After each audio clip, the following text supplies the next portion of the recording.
Untuk memenuhi kebutuhan tenaga listrik nasional, pemerintah berupaya melakukan pembangunan pembangkit listrik. Beberapa jenis pembangkit listrik telah dikembangkan di Indonesia.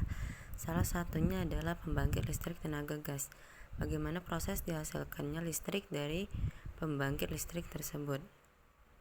Nah, jadi di sini kan ada prosesnya. Jadi, gas yang dihasilkan dalam ruang bakar pada pusat listrik tenaga gas atau PLTG akan menggerakkan turbin. Jadi di sini kan gas akan melakukan pembakaran.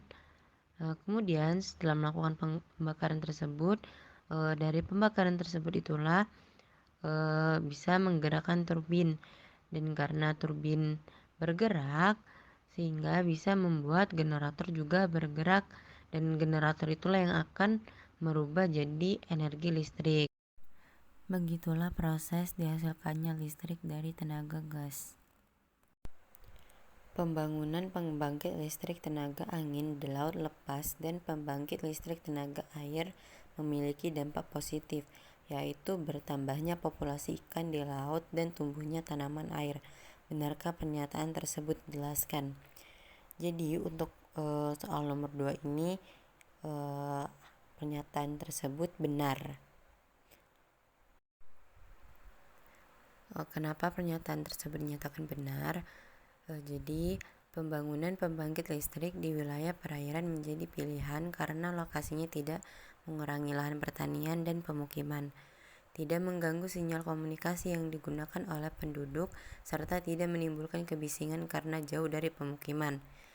Selain itu, diharapkan mampu menjadi tempat pertumbuhan bibit-bibit ikan yang baru. Nah, berdasarkan penjelasan tersebut dan dengan soal itu sama, jadi bisa kita simpulkan bahwa pernyataan ini tuh benar. Perhatikan grafik produksi listrik dan kebutuhan listrik setiap sektor berikut.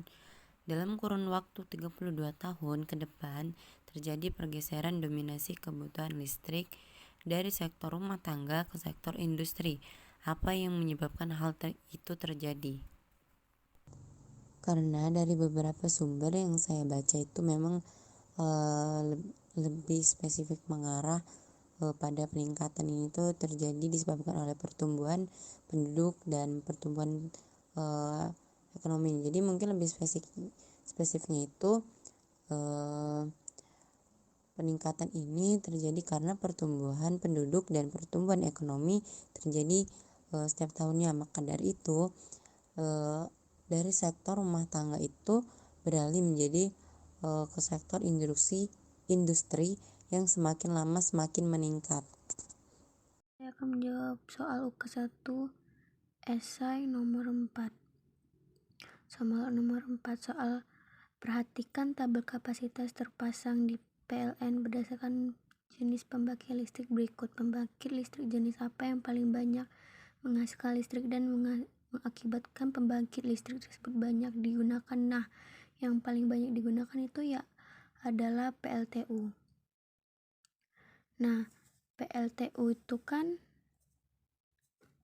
ini pembangkit listrik tenaga uap, di mana PLTU itu kenapa menjadi banyak digunakan karena dia menjadi pilihan utama karena dia memenuhi kebutuhan sumber energi listrik nasional, di mana PLTU itu menyumbang hampir 35.000 watt atau 50% dari jumlah kapasitas terpasang pembangkit listrik PLN hingga Juni 2022. Nomor 5, tantangan apa yang dihadapi dalam pemanfaatan pembangkit listrik saat ini agar tidak berbenturan dengan masalah lingkungan? Pemanfaatan pembangkit listrik yang berasal dari batu bara menghasilkan emisi berupa gas karbon yang menyebabkan peningkatan pemanasan global. Pemanasan di sisi lain, batu bara merupakan sumber daya alam yang berasal dari fosil dan tidak dapat diperbarui. Kedua masalah ini merupakan tantangan yang dihadapi dalam pemanfaatan pembangkit listrik saat ini yang banyak menggunakan batu bara.